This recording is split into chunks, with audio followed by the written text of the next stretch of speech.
This video, you want to show why you need to stick as close to the 4% withdrawal rule as possible. As you start going up higher and getting towards the 8% that Dave Ramsey said you could do, you run into some real problems. But let's look at the actual numbers. Let's say, for example, that you have 600,000 saved up and you want to withdraw 4,000 a month because that's your expected expenses after any other income you might have. That's the 8% rule that Dave Ramsey said you're okay withdrawing because his reasoning was if you're getting 12%, which is what the stock S&P 500 is averaged, and you take out 8%, that's going to leave you 4%. You're never going to run out of money. It's just going to keep growing and growing and growing because you're only taking out 8% of the 12%, even if you give yourself a 4% COLA. I'm going to go with a 3% inflation, a COLA, because that's the historical inflation rate. But let's go ahead and run the numbers. What I've done here is shown you the numbers for the year 2000. You said, well, you're cherry picking that. And we're going to look at this in just a minute. But I want to show you because this was a recent period, 3 down years, what would happen? You'd be taking out 48,000. The market would be going down. The market's going down. You continue to take it out 48,000 plus this 3% COLA. By the time you get to the 9th year, you are out of money. And people would say, well, you don't leave it all in the S&P 500. That's true. You do asset allocation. Let's do a 60-40. In other words, 60% staying in the S&P 500, 40% going over in their cash reserve that's maybe paying you 3 or 4% that the money can come out of when the market's going down. So you're not taking this money out of this because it's already being knocked down. So now notice how long your money would last then. 12 years. Again, what was it when you left it all in there? 9 years. Now you're at 12 years. How about a 60-40? Only 40% stay in the S&P 500. Now your money's gone in 13 years. In other words, it's just going to be gone. Why? Because this 8% is too high. You're not going to get 12% every single year. Look at this. Again, I'm going to go ahead and update this and show you how many times you would actually run out of money. You just left it all in the S&P 500. How many times in the last 100 years would you run out of money using the 8% withdrawal rule? Calculating. You're going to be shocked here, 33% of the time. So it's not just like the year 2000. It's not just these initial 3 down years. In fact, let's go up here and just kind of run through this real quick here. 1924 numbers, you're running out of money just after 20 years. 1925 numbers, you're running out of money in 18 years. 1926 numbers, you're running out of 15 years. People say, yeah, you're cherry picking the depression years. Okay, let's go ahead and look at this. Because 33% of the time, it doesn't work, folks. 66% of the time, you're just fine. You can go down through and see the numbers. Lots of times, you'd be just fine. 2/3 of the time, you'd be just fine taking out 8% in the last 100 years. It gets a little bit worse if you go out 30 years, then 59% of the time. But look at all the reds going down through. This is a 20-year column, 30-year column. There's a string in there, you'd be just fine in the night. If the returns were like all these years here, you'd be just fine after 20 and 30 years. But the whole point is, are you comfortable with that? Are you comfortable with the fact that if you had returns like in 1960s going forward, you'd be running out of money after 20 years and after 30 years? Again, just running the numbers here showing you in 1980s and 90s, you'd be just fine. Now we go to the 2000s, that's when you start running out of money. Hasn't been 30 years since 1996, so we can't run the numbers here. But look how many times just recently, folks. Okay, let's continue going on through here. How about the 64? How about a 50-50 split? See how this 33% changes. This just shows you what we knew this channel. We run all kinds of different scenarios. And what's your comfort level? Is your comfort level taking out 8%, knowing that 33% of the time you run out of money, or 52% of the time you run out of money if you did a 50-50 split? Why? Because you're withdrawing 8% and this cash reserve account isn't paying that. The account that you're depending on to take money out of when the market's going down isn't paying you 8%. I've got it running at 4%. So you're running out of money even more times, 52% of the time. So let's go up here and say, somebody will say, yeah, but it's not 8% of the starting balance, it's 8% of the remaining balance. Okay, let's do that then. Here you see you're running out of money. Let's go ahead and update this again. Just looking at the S&P 500, realizing that the asset allocation changing doesn't help because you're taking out 8% and your cash reserve account's only paying less than 8%. So you run into problems. So 33% of the time you're running out of money. Hopefully you're following me here. That's after 20 years.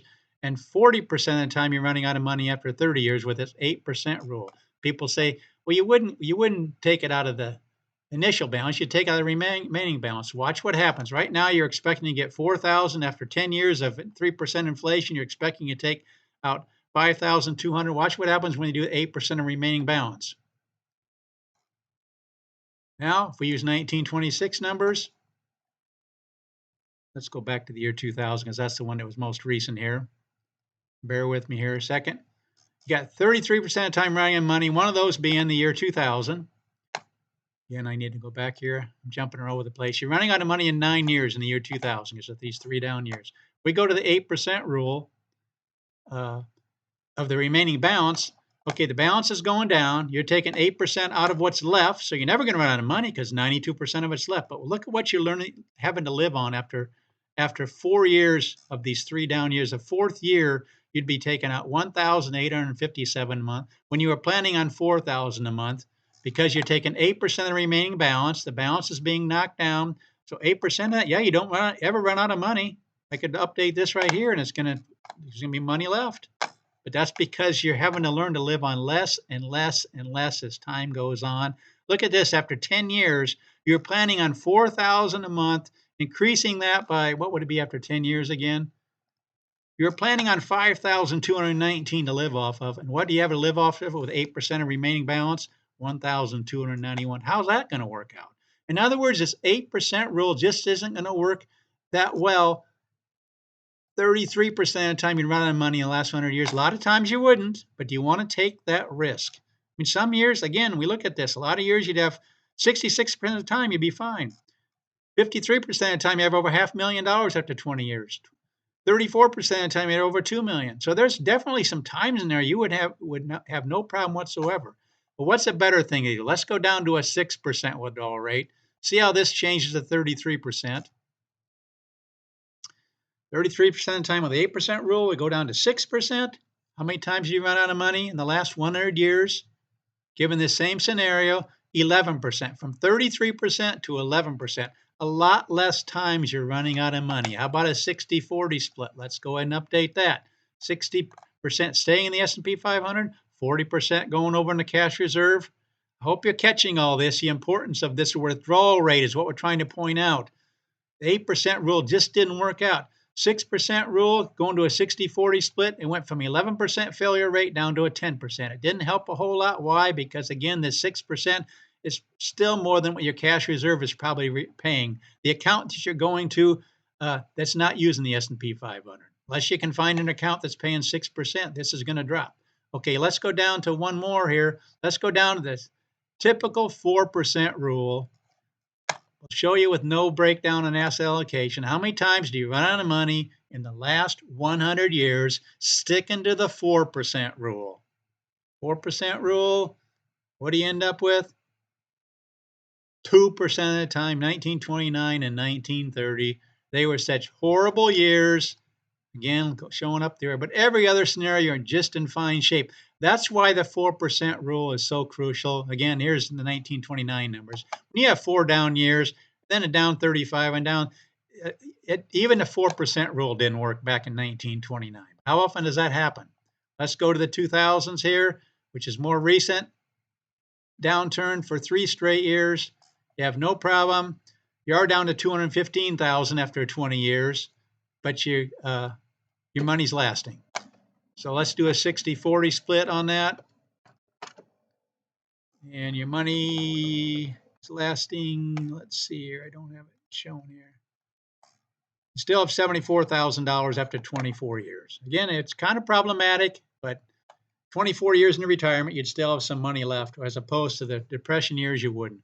But that's why it's so important to stick close to this 4% rule. You just go back at 8% rule, and you got problems. You got problems either with, let's see here, that was 4,000 a month. You either got problems with running out of money 33% of the time, or if you take 8% of the remaining balance, you're having to live on a lot less. Here again, we're going back to the, that's 60-40.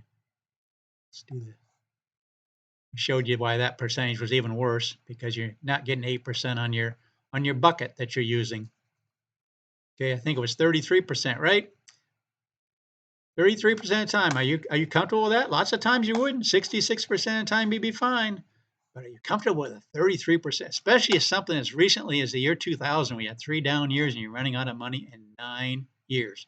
Again, if you do with the 8% of remaining balance, then you got to go with living with on $1,291 after the 10th year when you were planning on 4,000, increasing that by 3% a year. But that's what I wanted to show you. This withdrawal rate is so crucial, and that's why the 4% rule has been used over and over and over again over the decades. Stick to that, and you're going to have a huge chance of success. In fact, almost every year, except we saw in 1929 and 1930, you would have money left. And you can start taking out more when you start having these kind of numbers. Let's go back to this here again. I know I'm jumping all over the place, but there's so much I want to show you in this video. You go back to this 2% or this 4% withdrawal rule, you only lose money 2% at a time. Not only that, these numbers are huge when you go down through here. The remaining balances after 20 and 30 years, look at these. First of all, notice you don't run out of money at all with the 4% rule. Taking out 2%, you don't run out of money at all.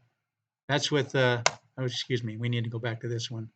That's doing the 8% with the remaining balance. This is 8% of the beginning balance. That's when we had 2% of the time you ran out of money, 1929, 1930.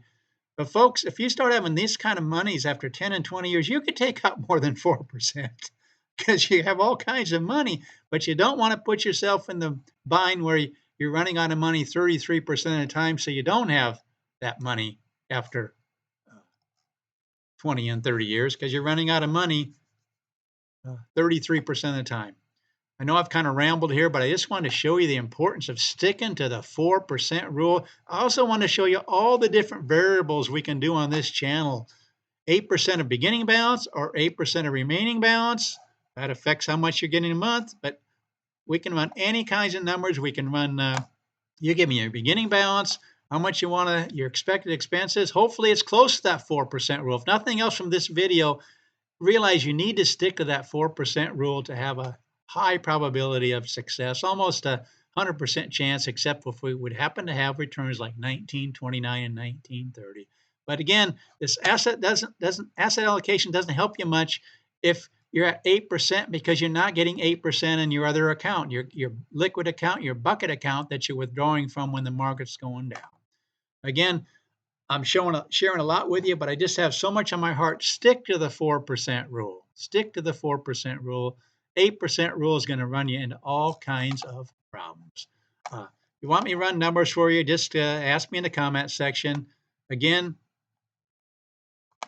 just give me your beginning balance, your monthly contribution, in this case, your monthly withdrawal amount, what COLA you want it to run it at. And also, if you're in the withdrawal stage, we didn't even touch upon this. Again, there's so many things I can show on this channel. I can only do a little bit at a time without running into an hour-long video. If you are in the withdrawal stage, make sure you consider your Social Security and your pension. Give me the amount and start and we will run numbers for you. I want to thank you for watching this channel. I know I've kind of spoken kind of fast in this one, covered a lot of ground, but I just want, if nothing else, please remember to stick to the 4% rule. You're going to have a huge chance of success as opposed to going much higher than that 6 or definitely Dave Ramsey's 8% rule. Just runs you into problems. Thanks for watching.